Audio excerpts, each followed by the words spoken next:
un rapport. Première question, Hilaria Allegrosi, est-ce que vous avez pris connaissance de ce rapport? Qu'en pensez-vous? Nous avons lu les communiqués de la présidence de la République et je pense que ce rapport de la commission d'enquête représente une avancée très importante, un pas positif dans la bonne voie, dans la bonne direction. Ça montre que le gouvernement est disposé à sanctionner les responsables des crimes commis par ses propres forces de sécurité. C'est vrai que nous ne sommes pas d'accord sur tous les points clés du rapport, surtout le nombre des victimes et la dynamique de l'attaque. Nous continuons à souligner que cette tuerie était délibérée et pas les résultats d'un incident mauvais et malheureux. Mais je pense que c'est une première avancée très positive. Nous saluons surtout l'ouverture du chef d'État à prendre en compte les rapports des ONG, des organisations non gouvernementales et des médias et à travailler, à collaborer avec eux. Vous avez souhaité dans votre rapport que le gouvernement mette en place cette commission d'enquête. Le Cameroun a-t-il joué de transparence? Je pense que le gouvernement a fait son travail. La commission d'enquête, malgré elle avait été présidée par le ministre de la Défense, avait également dans sa composition les membres de la société civile, disons, et d'autres acteurs. Et je pense que voilà, il y a des points du rapport que nous ne partageons pas. Mais ça représente une avancée et je pense que c'est une étape positive, une bonne démarche. Le ministre de l'administration territoriale, Paul Atangandi, vous a accusé d'avoir pris de l'argent et surtout d'avoir distribué de l'argent à certaines ONG et à certains médias. On vous a accusé d'avoir tenté de déstabiliser le Cameroun. Que répondez-vous à ces accusations? Je pense que le gouvernement et aussi le ministre de l'administration territoriale, également les porte-parole de l'armée, devraient prendre un moment pour réfléchir sur les conclusions sérieuses de ce rapport de la commission d'enquête et balancer cela avec leur première réaction. Lorsque nous, d'autres ONG, d'autres médias, nous avons dénoncé les meurtres de Ngarbou, les gouvernements et les militaires nous ont attaqués, ils nous ont rabaissés, ils nous ont provoqués avec des insultes, parfois même personnelles, contre moi-même. Et je pense que les autorités devraient comprendre que nous ne serons pas intimidés par ces tactiques et que nous cherchons plutôt à travailler ensemble avec les gouvernements. Nous répondons à ceux qui nous accusent avec les mêmes mots du président de la République dans les communiqués qui portaient sur les résultats de l'enquête et qui a reconnu la valeur et l'importance de travailler avec les ONG. Bien sûr, pour s'y faire, il est très important de garantir un accès sans entrave aux organisations des droits de l'homme, y compris à Human Rights Watch. Hilaria Allegrosi, est-ce que vous avez donné de l'argent à certains médias, dont Equinox Télévision? C'est une question qui me fait sourire parce que je pense que ce sont bien des fausses allégations où je vais répondre comme un journal camerounais l'avait dit, des fantasmes plutôt. Alors, certaines sources ont indiqué que Human Rights Watch, l'organisation qui vous emploie, d'une part, et vous-même, Intuitu Personne, aviez l'intention de donner une suite judiciaire à ces accusations. Qu'en est-il? Excusez-moi? Alors, Human Rights Watch, on a appris de certaines sources que Human Rights Watch, d'une part, et vous-même, personnellement, aviez l'intention de donner une suite judiciaire à ces accusations. Qu'en est-il? Excusez-moi? Alors, Human Rights Watch, on a appris de certaines sources que vous-même, personnellement, aviez l'intention de donner une suite judiciaire à ces accusations. Qu'en est-il? Non, il n'y avait aucune intention de donner des suites judiciaires. Nous répondons justement en disant au gouvernement que nous sommes prêts à travailler en collaboration avec les autorités pour faire avancer ensemble une cause qui est commune, et c'est celle des droits de l'homme. Nous ne sommes pas là pour déstabiliser le Cameroun, mais nous sommes là pour dénoncer des exactions et travailler ensemble pour faire en sorte qu'elles cessent. Cela signifie bien évidemment que la présidence de la République qui a indiqué qu'elle était disposée à travailler avec toutes les ONG pour la promotion des droits de l'homme, eh bien cette main tendue là, vous la prenez?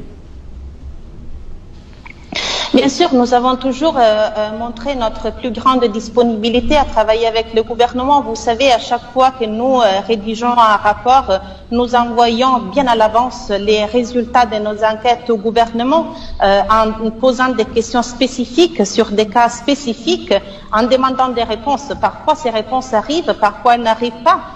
Mais nous sommes toujours disposés à travailler en collaboration et ensemble. Mais encore une fois, comme je disais tout à l'heure, il est très important de pouvoir garantir un accès sans entrave aux organisations des droits de l'homme. Alors, est-ce que vous pouvez nous donner des indications sur la manière dont vous avez travaillé? Quelles ont été vos méthodes de travail? Parce qu'on a bien remarqué que malgré toutes les tentatives de déconstruction de votre rapport, malgré le fait qu'on vous ait voué aux hégémonies, vous êtes resté droite dans vos bottes, qu'est-ce qui fonde vos convictions sur la tragédie de Ngarbu? Notre rapport a été publié le 25 février, donc une dizaine de jours après le massacre, et il s'appuyait sur des entretiens menés par téléphone avec plus de 25 personnes, y compris des témoins oculaires des victimes du massacre, et s'appuyait également sur des images satellites prises avant et après l'attaque. Déjà, les témoins nous avaient dit, ils avaient déclaré qu'il n'y avait pas eu de confrontation entre les séparatistes armés et les forces de sécurité, qu'ils n'avaient pas entendu d'explosion comme il avait été déclaré au début par les communiqués du gouvernement, du ministre de la Communication, et que les tueries étaient délibérées et qui visaient à punir la population qui était soupçonnée ou accusée d'abriter des séparatistes et de les supporter. Les témoins avaient aussi déclaré que les militaires, ensemble avec les hommes d'ethnie Peul armés qui étaient ensemble avec eux, avaient aussi brûlé des maisons où les civils avaient été tués. C'est comme ça qu'on a pu obtenir et analyser des images satellites qui ont permis de déterminer les dommages compatibles avec les incendies, compatibles avec les témoignages que nous avons récoltés. Alors, à ce que vous avez dit tout à l'heure, la question porte sur ce que vous attendez maintenant du gouvernement camerounais après la publication de ce rapport. Oui, je pense que ce rapport est un premier pas dans la bonne direction et montre que le gouvernement est disposé et prêt à sanctionner les crimes. Donc il faut aller plus loin. Il faut qu'il y ait d'autres cas qui ont été documentés d'exactions aient le même degré, le même niveau d'attention, de mobilisation et d'enquête qui a été réservé au cas d'Ngarbu. Human Rights Watch et d'autres organisations ont documenté beaucoup d'autres cas dans les régions anglophones, des exactions commises tant par les forces de sécurité que par les séparatistes armés ou dans l'extrême nord par Boko Haram. Il faut enquêter sur ces cas également. Et je pense qu'il faut, pour montrer qu'on peut remplacer la culture de l'impunité avec une culture de responsabilité. La lutte contre l'impunité, vraiment, pourrait représenter un pas important aussi dans la résolution de la crise anglophone. Arrêter, identifier, sanctionner les responsables des crimes peut lancer un signal très fort que les abus ne sont pas tolérés, peut apaiser les esprits et peut contribuer également à résoudre la crise. Alors, il faut se rappeler que avant cette tragédie de Ngarbu, où on a dégagé, où on a précisé les responsabilités de l'armée, il y a eu une situation semblable. Il y a quelque temps, dans l'extrême nord du Cameroun, où des éléments de l'armée avaient été accusés d'avoir tué des femmes avec leurs bébés, avec leurs enfants. Alors, on se souvient également que sur cette question, Human Rights Watch avait fait un travail avec d'autres ONG locales. Est-ce que ça commence à vous inquiéter? Est-ce que ça peut amener à conclure que l'armée camerounaise a besoin véritablement d'être moulée dans le sens du respect des droits de l'homme? Est-ce que le Cameroun est un pays dangereux pour vous? Je pense que ce que le rapport de la commission d'enquête, par exemple sur le massacre d'Engargou ne dit pas, c'est que la tuerie d'Engargou se situe dans un cadre plus large des violations des droits de l'homme commises par les forces de sécurité dans les régions anglophones, des erreurs qui sont répétées après ceux qui ont été commis aussi et qui continuent d'être commis dans l'extrême nord, dans le cadre des opérations de sécurité contre Boko Haram. Donc oui, je pense qu'il y a énormément de problèmes qu'il faut résoudre et insister pour ça sur la formation des forces de sécurité devient de plus en plus important. Donc le cadre plus large doit être situé et compris. Peut-être avant de prendre l'avis des autres panélistes, est-ce que depuis la publication de ce rapport, est-ce que depuis lors, vous avez échangé avec des membres du gouvernement? Est-ce que vous attendez des excuses du gouvernement camerounais après la publication de ce rapport qui confirme certaines déclarations que vous avez faites ou certaines conclusions que vous avez obtenues dans ce rapport? Nous allons contacter les autorités. Nous préparons une réponse au communiqué par rapport aux résultats de la commission d'enquête. Donc, nous allons contacter les autorités très bientôt. Et pour ce qui concerne les excuses, je pense que ma réponse est celle de tout à l'heure.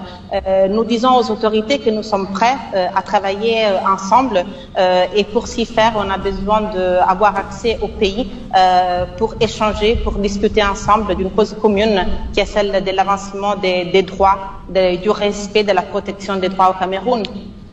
Voilà, vous restez en ligne pour le dernier jet. Hilaria Allegrozi, vous êtes chercheur en droits de l'homme. Vous travaillez pour le compte de Human Rights Watch. Maître Georges... Ça s'est inventé sur un plateau de télévision. Et c'est ce que je voulais dire à mon confrère pour qu'il puisse comprendre de quoi il en retourne. Ok. Hilaria Allegrozi, peut-être pour cette dernière intervention, vous avez commencé à indiquer tout à l'heure les axes sur lesquels Human Rights Watch peut travailler avec le gouvernement du Cameroun sur la promotion des droits de l'homme. Vous avez entre autres évoqué, je crois, la question de la formation des soldats. Oui, je pense que c'est pas un volet sur lequel Human Rights Watch peut travailler. Il y a d'autres acteurs qui sont mieux placés pour s'y faire. Je pense qu'un autre axe très important sur lequel le gouvernement devrait travailler, c'est celui de la surveillance, du monitoring des droits de l'homme, de la situation des droits de l'homme dans les régions anglophones. Et il serait souhaitable que le gouvernement puisse travailler avec les agences des Nations Unies, par exemple l'Haut Commissariat des droits de l'homme, pour mettre en place un tel mécanisme de monitoring et surveillance pour identifier, documenter les cas d'exaction et aussi les prévenir. Aussi, permettez-moi de dire que ce rapport de la commission d'enquête n'est pas une fin en soi. C'est une première étape, c'est positive, mais encore une fois, le rapport ne reconnaît pas que cette attaque a été perpétrée dans le cadre plus large d'abus militaires dans les régions anglophones. Et une dernière chose, et peut-être que je pose une question à mon copanéliste qui est également maître, peut-être il pourra me répondre. Le rapport de la commission d'enquête soulève des questions très importantes pour ce qui concerne la présence des civils armés ou des milices ensemble avec les militaires dans la même opération de reconnaissance. Quel est le cadre juridique de cela et qui porte la responsabilité de ces civils armés qui travaillent avec les militaires dans une opération de reconnaissance? Peut-être qu'il devrait répondre et puis on vous permet de conclure, Maître Deghem. Lorsque les militaires se font accompagner par des civils dans une mission de reconnaissance, s'il y a du grabuge commis peut-être par ces civils qui emportent la responsabilité sur la question de Hilaria Allegrozi. Non, le tribunal est là pour dire qui est responsable. Moi, je ne peux pas le dire. Madame Alegrosi, voyez-vous, moi je suis avocat. Et lorsqu'un fait est posé, un acte est posé, il y a des instances qui sont indiquées au Cameroun pour dire qui est responsable. Si un militaire a commis un fait avec un civil, en compagnie d'un civil, en principe, de par la loi, le tribunal militaire est compétent. Surtout quand c'est dans le cadre militaire. Le tribunal militaire, statuant en matière criminelle ou alors correctionnelle, selon, nous dira qui est responsable de quoi. Moi, je suis obligé de respecter la présomption d'innocence des personnes qui sont visées dans le rapport. Et même s'il y a un fait comme celui que vous décriez, il ne m'appartient pas à moi, avocat, sur un plateau de télévision, de dire qui est responsable. Tout ce que je vous dis, c'est qu'au Cameroun, la responsabilité pénale est personnelle, le rapport du président individuelle. Mais dans le rapport du président de la présidence de la République, on indique qu'il y a des soldats qui sont aux arrêts et qu'il y a une enquête disciplinaire qui est ouverte contre d'autres chefs hiérarchiques de ces soldats. Ils sont présumés innocents, ils sont aux arrêts. D'accord. Alors, Ilaria Alegrosi, satisfaite par la réponse de Maître Tegem sur ce plateau? Merci pour la réponse. alors pour sortir de cette émission, en tout cas de cet échange avec vous, on a remarqué qu'une ou deux fois vous avez insisté sur la région anglophone du nord-ouest et du sud-ouest. Vous êtes particulièrement préoccupé. Est-ce que vous êtes inquiète pour la question de la situation des droits de l'homme dans cette partie du pays?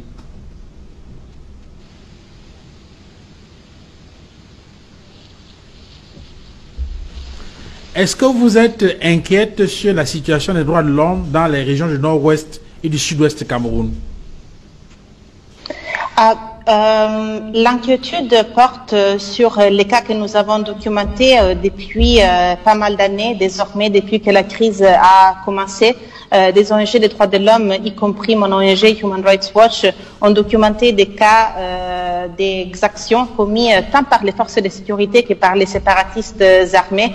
Cela a engendré une crise humanitaire sans précédent, avec plus de 600-700 000 personnes déplacées, 50 000 réfugiés au Nigeria, et une escalade des violences qui a toujours été observée dans des moments clés, dans des dates clés depuis le début de la crise. Donc oui, nous sommes préoccupés par cette situation et surtout pour la protection des civils. En plus, aujourd'hui, avec la pandémie du Covid-19, je pense qu'il faut être très surveillant et vraiment monitorer la situation de près afin que les populations dans les besoins puissent avoir au moins l'assistance humanitaire dont ils ont besoin et qui leur permet de pouvoir continuer. Et quand vous avez eu l'occasion d'échanger avec des membres du gouvernement sur cette question-là, est-ce que vous avez le sentiment que c'est une situation qui les préoccupe? Est-ce que le gouvernement camerounais est ouvert aux suggestions, aux propositions que vous faites pour l'amélioration, la promotion des droits de l'homme dans cette partie du pays? À tout à l'heure, on a mentionné le fait que le gouvernement est ouvert. Je dirais qu'il est partiellement ouvert parce que s'il était totalement, moi j'aurais eu accès au pays alors qu'on m'a interdit d'entrer en avril 2019. Et depuis ça, je n'ai pas pu retourner. Alors, notre directeur a pu accéder au Cameroun et s'entretenir avec les autorités à Yaoundé en janvier, en fin janvier, juste avant le massacre d'Engarbo. Une ouverture que j'espère pourra continuer et qui sera également valable pour moi. Ilaria Alegrosi, infiniment merci d'avoir échangé avec nous ce soir dans le cadre de cette émission d'Equinox Soir.